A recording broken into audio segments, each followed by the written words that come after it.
Okay. And with that, I'm going to introduce our speaker for this evening. Right. All right. Arlene has served on the board of the Society since 2004. For the past 10 years, she has served as the Society's archivist, working in the Cookhouse Weekly to accession, preserve, organize, and answer reference questions.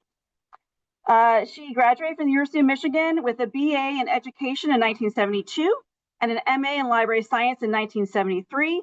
And then she received a paralegal degree from Roosevelt University in 1978. Okay. She had a long career as a librarian, working at the West Bloomfield Public Library in Michigan, also a law firm in Chicago, and the National College of Education in Evanston. She spent her final 26 years of her career right here as a reference and local history librarian at the Cook Memorial Public Library, and she retired here in 2012. I can't believe it's been that long already. She loves to read and belong to book discussion groups, and she also enjoys gardening, travel, and surprise, she's an avid genealogist. So welcome, Arlene.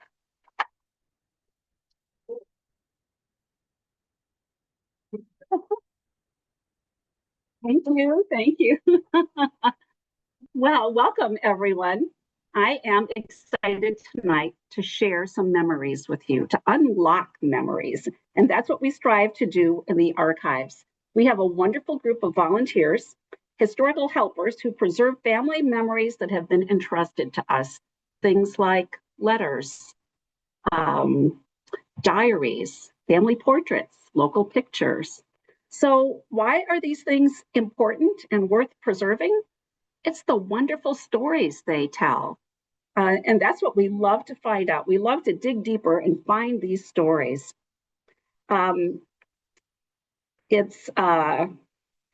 Let's see, hold on here just a minute.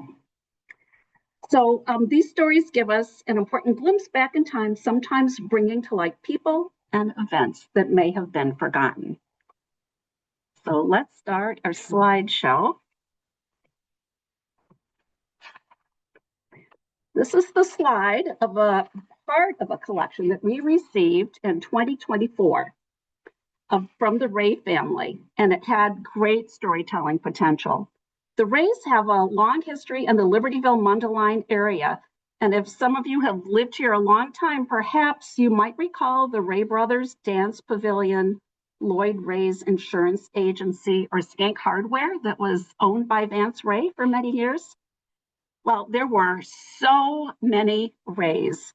And then I came across a selection of materials related to Mary Rose Noel Ray, a Ray that I had never heard of before.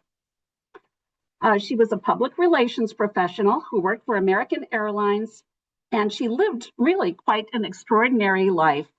So tonight I'm eager to share Mary Rose's story with you. But before I begin, let's get just a little bit of context by learning about the Ray family in Lake County.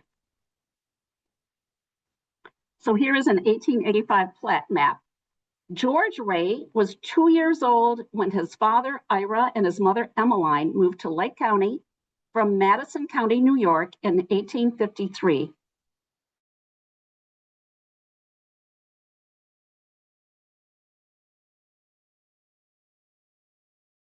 The Ira B. Ray farm in the red box, Ira B. Ray and I. B. Ray.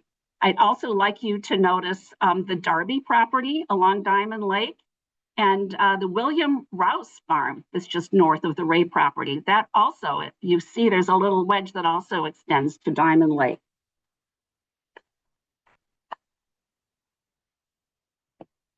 Okay, about 20 years later, the plat map has changed.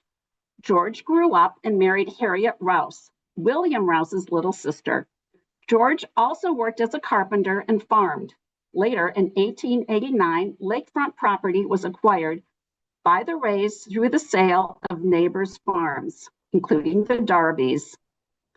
Ira retired soon afterwards, and George took over. In 1902, a new train brought people from Chicago to Wisconsin with a stop in Mundelein, and it created great interest in Diamond Lake as a vacation spot. So here you see, again, boxed in red, the George M. Ray Farm with plenty of lakefront property. So as I said, the train created great interest in Diamond Lake, bringing people from Chicago and from Wisconsin through Mundelein. And George capitalized on the opportunity by building a 19-room house on the property with rental rooms. He called it Lakeside Cottage.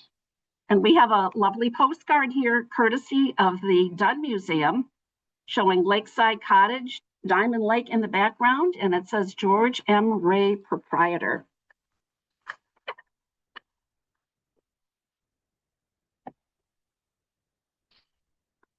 In the early 1900s, George built a new boathouse and refreshment stand and gave it to his sons Will and Lloyd to manage. Later, Will married and his brother Gordon took Will's place. Gordon and Lloyd added a dance pavilion, a bathhouse, and an enlarged beach. There were weekly dances with live bands, boating, swimming, picnicking, and many other recreations. The Ray Brothers enterprise became a Chicagoland hotspot. They entertained people until 1946. And here are a couple images from our collection, one of the Ray Brothers ice cream parlor and boat dock, and the other one looks like it's part of the dance pavilion and the new ice cream parlor called the Anchor.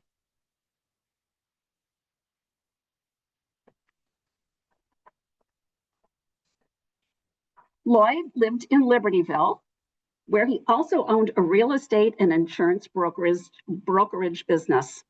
In other roles, he was the principal of Libertyville Township High School for 5 years and township assessor for 18 years. It was Lloyd's son, Russell V. Ray, who married Mary Rose Noel. And this is just a great picture. It's a little later, but it's a great picture of Lloyd in front of his insurance business. It's still standing. It's located in the Doll Building on the northwest corner of Lake in Milwaukee. And in this picture, you can see Mary Rose Noel on the left holding some of his Indian artifacts. On the right is a Danish pilot. And Lloyd had agreed to lend the Danish government some of his artifacts temporarily for display, and the Danish pilot was going to fly them to Copenhagen. You can see the family had some little, sometimes they named people or events on the little tags that you can see on the photographs. Now let's turn back to Mary Rose. She was a public relations manager with American Airlines from 1942 to 1982. It was a long 40-year career. She was a pioneer in her field. Mary Rose was one of the first female public relations professionals. Energetic and outgoing, she was involved with people and events during her career that shaped our mid to late 20th century years. Movie stars, pop sensations, religious leaders, royalty, legislators, 5 U.S. presidents were just some of the people she met. So let's start at the beginning of her story. This is a neat picture of her also greeting passengers on the air stairs. So we're going all the way back to the beginning. Mary Rose was born in Chicago in 1917 to Marie and Philip Noel. In this photo, she's the cute little girl that's sitting in between her brother Dick and her sister Patricia. The kids grew up on the northwest side of Chicago, but the family owned a cottage in Diamond Lake, yes, where they spent summers.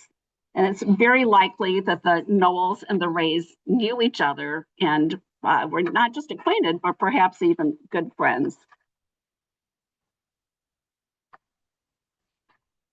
Well, I had to show you this picture. A favorite family story involved Diamond Lake and a baby alligator. When Mary Rose was a young child, her family found the little reptile in Diamond Lake. They named it Alexis, took it home, and raised it for 18 years. Yes, an alligator was part of the family for 18 years. In a Publicity Club interview, Mary Rose laughed that Alexis liked to plod up the stairs from his basement lair to check out her dates who nervously waited for her in the living room. Eventually, the family donated Alexis, who had outgrown their home, to the Lincoln Park Zoo. But I just love this story and had to include it because I thought it showed a very free-spirited Noel family. And because Alexis was a family member, I thought we should include his portrait. He almost looks like he's smiling and posing for a picture.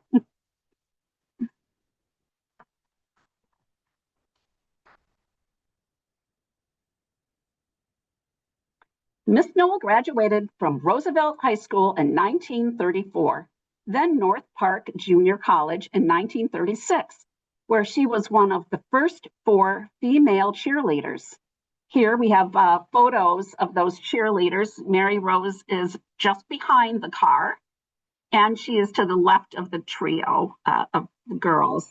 It's hard to remember that there were just male cheerleaders, until this time period in the 1930s.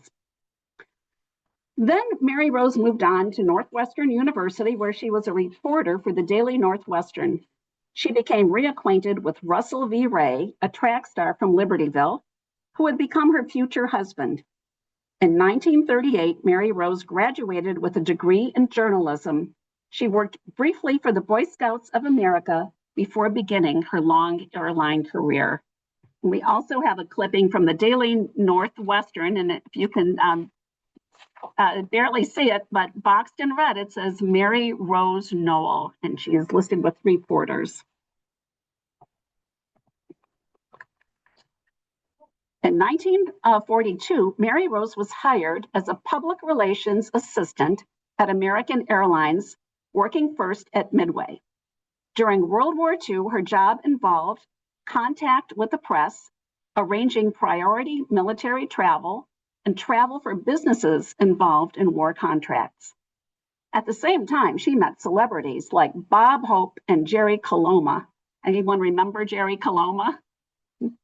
Another actor and comedian of the 1940s and 50s who passed through the airport to sell war bonds in Chicago. She sat with a grumpy Eleanor Roosevelt, who arrived shouting, "Get out of my way, I'm going to get a cup of coffee." So I do not have a picture of her with Eleanor Roosevelt, but maybe she needed that cup of coffee and was a little too grumpy to pose. I don't know. By 1946, airlines were getting their loaned aircraft back from the Wartime Air Transport Command. Brand new aircraft came on board too, with new seats and bigger planes. That would be very nice today. And the industry changed rapidly. Mary Rose recalled promoting 29 new air travel routes. At this time, it was the job of public relations to encourage flying and emphasize their planes were safe. And if you didn't notice her, Mary Rose is posed with a suitcase in the poster and this advertising window display.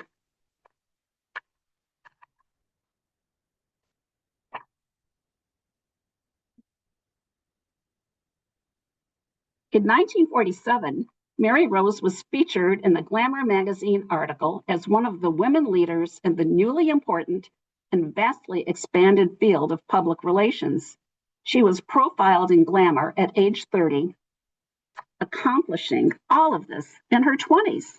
She was a real go-getter. And there she is again on the second page, lower left. It says Transportation, Mary Rose Noel.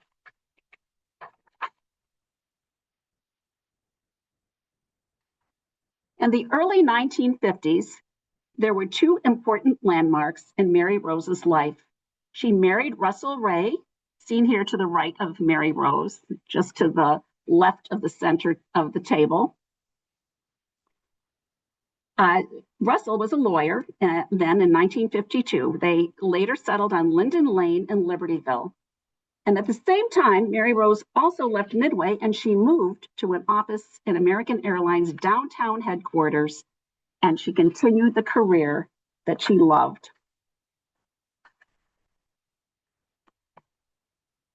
So Mary Rose continued to meet more and more famous people. Here are some faces that you might recognize. If you want, you can call out names. This one, of course, is Louis Armstrong, musician Louis Armstrong. Does anyone know this man? Joey Brown. Yay! Oh my gosh. Good for you. Yeah. He's an oldie but a goodie. Yes. Joey Brown, actor and comedian, perhaps best known for his role as Osgood Fielding III in Some Like It Hot, alongside Jack Lemmon, Tony Curtis, and Marilyn Monroe.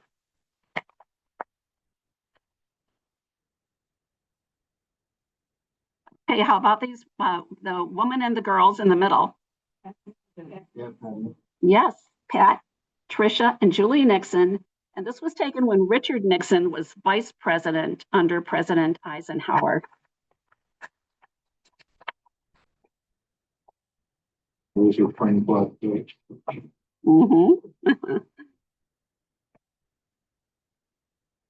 After the dedication of O'Hare in 1962, Noel moved into a new office near Gate K3. It was the jet age with the introduction of 707s. Although Mary Rose was a veteran air traveler, she took her first ride in a jet and loved it. Her office soon became the hub for full-blown press conferences, with Noel sometimes the only woman in attendance. By 1964, she was promoted to manager of public relations. More celebrities paraded through her life.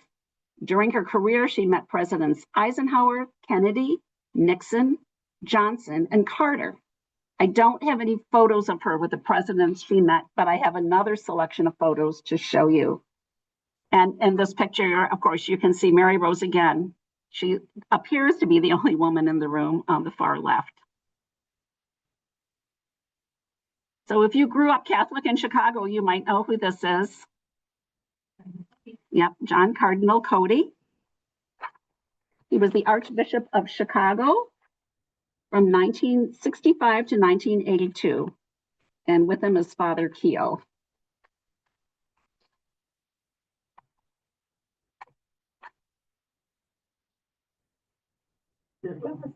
Distiller, yes. And who's the other person? Yes, Carol Channing. Good. Yes. I love Phyllis Diller's pose. She just looks kind of, you know, her a wacky self right there. And Carol Channing just looks so sweet.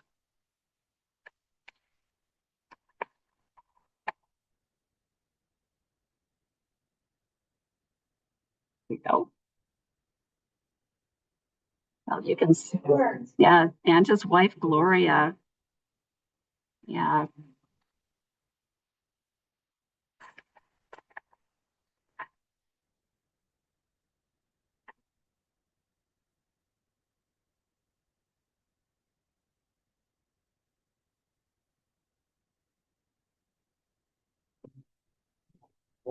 Yeah, Barry Goldwater, Senate. He was a senator at the time.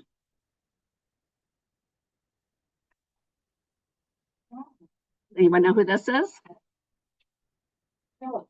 Yes, yes, Prince Philip.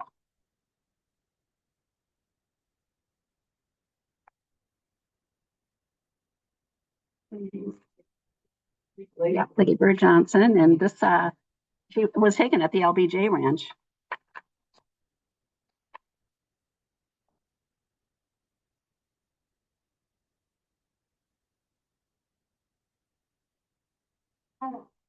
Indira Gandhi.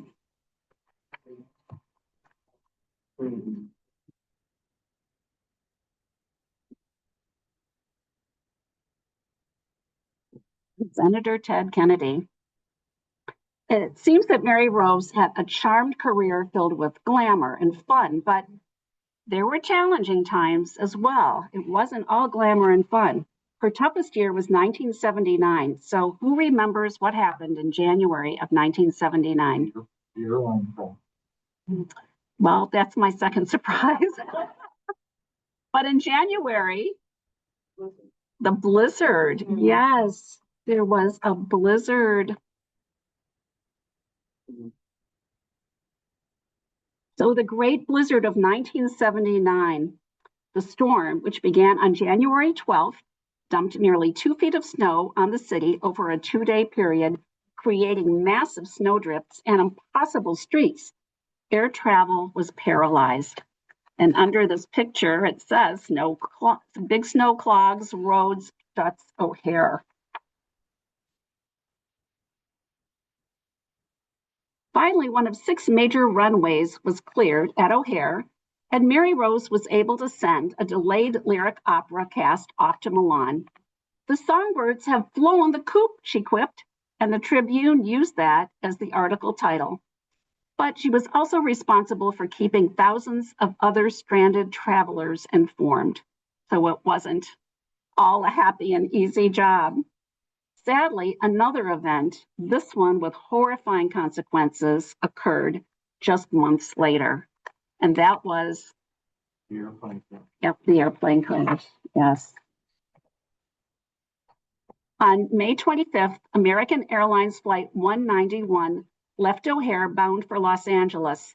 Just after takeoff, the DC-10 lost an engine, stalled, and quickly plunged, crashing into a small abandoned airport north of O'Hare.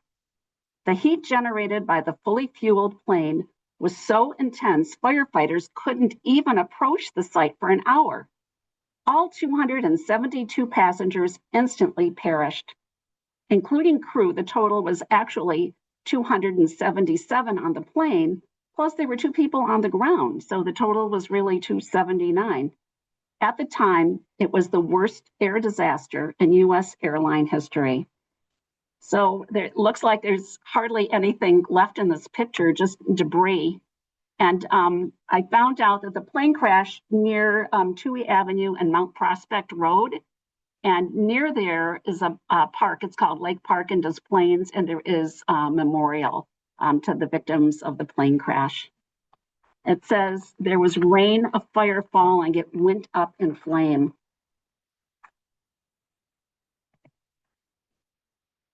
This says too hot for anything but last rites.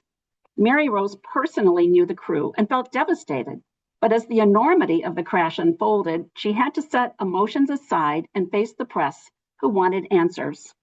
Although reporters were requiring information instantly, said Noel, I could not say something I merely thought to be true without confirming it. Noel worked through the whole weekend seeking facts, accommodating the media, and offering deep condolences. Her drawn face and weary voice were staples on television and radio news during days of nonstop crash reporting. So I looked and looked on YouTube, and I finally found a small clip of Mary Rose Noel. And I have to apologize because the quality is not very good at all, the picture or the sound. And we're not even sure if this is going to work on for everyone who's watching on Zoom. But Jenny will post the YouTube address so that people can go back and watch it themselves. So let's hear Mary Rose Noel in her own words. Her name is misspelled here too.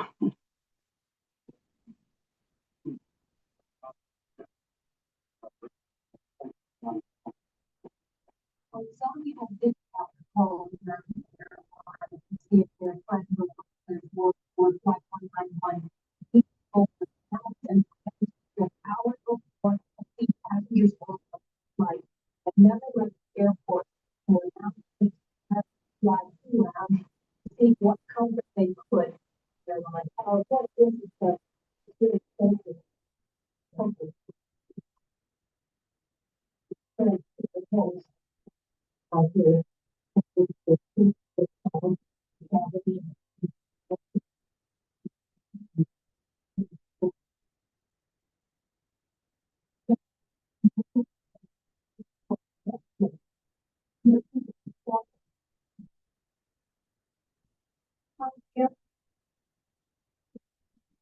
Goes in a loop. Here we go.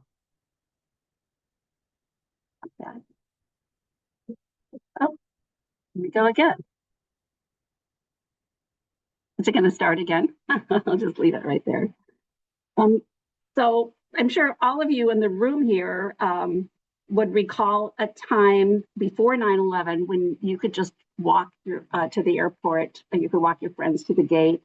You could wave goodbye to them, wish them well, watch them get on the plane, and then watch the plane take off. And many people did that at the time. But maybe some of you on Zoom are too young to recall anything like that. So the people in the VIP room were people that were standing at the gate, saw the plane take off, and then immediately crash. So sadly, she was trying to offer solace to some of those people. There is a lot of information about the crash and this flight online. If you just search the words that you see under the screen, American Airlines Flight 191 crash, you'll be able to pull up information from good news sources. There are aviation organizations and associations. This is actually from the Chicago Fire Department. That's where I found this little clip. So lots of explanations on exactly what happened and what caused the plane to crash. In a nutshell, when the plane took off and the engine fell off, the plane turned completely on its side and pitched downwards. And it didn't appear that the pilots could correct it or had any time to try to, land the plane safely at all. Also, I read that when the engine fell off, all communications were cut off. So the tower couldn't communicate with the pilots. They didn't even know if the pilots knew that the engine fell off. So as I said, there's a lot of really good information online if you are interested and would like to learn more. In the aftermath, Mary Rose received dozens of letters from colleagues and others across the country. Mayor Jane Byrne's press office sent her this note. One of the toughest things amid the devastation and horror of the DC-10 crash last Friday was seeing you detailing for the news media American Airlines' actions in the aftermath of the tragedy. I know now the patience, control, and general expertise you summoned as you met with reporters, relatives, friends of crash victims, and American employees, all of them asking questions to which there were difficult answers at best. I know praise at this time may seem inappropriate, but I'd like to commend you, an American, for your fairness, thoroughness, generosity, and sympathy. So it was later determined that the left engine detached from the wing during takeoff due to improper maintenance. So the airline was at fault. There was a crack in the mounting pylon. Although the airline was at fault, nothing diminished Mary Rose's compassion, integrity, and the expertise that she showed during the crisis. So a few weeks later, just weeks later, there was yet another crisis. On June 20th, American Airlines Flight 293, traveling from New York to Chicago, was hijacked by Nikola Kavaja, a Serbian nationalist. Shortly after landing in Chicago, Kavaja did allow the 128 passengers to disembark, but he forced the remaining crew to fly him back to New York.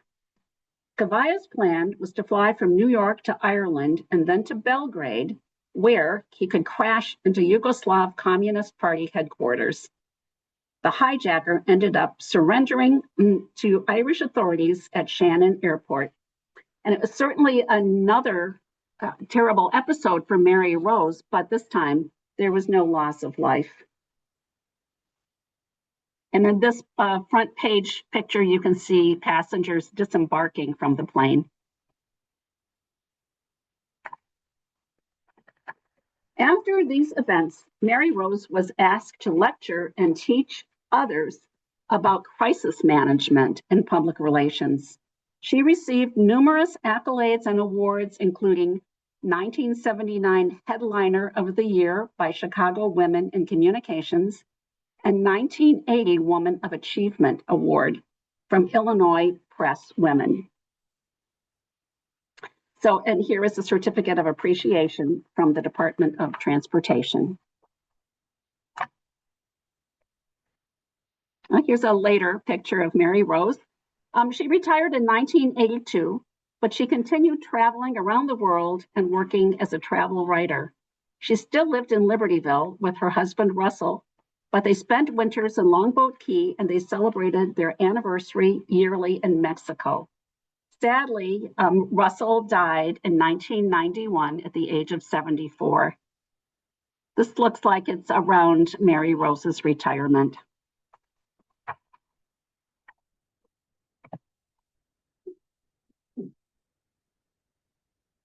Well, Mary Rose lived more than 20 years after Russell's passing.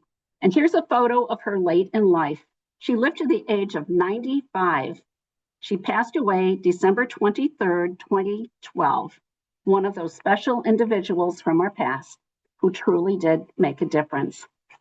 As I said at the beginning, our society strives to find stories of people like this. And our goal is to preserve these stories, to research, and then share what we learn. So I hope that you enjoy the presentation tonight on about a truly remarkable, outstanding woman. I'd be happy to take any questions, and I believe there might even be some Ray family members on Zoom.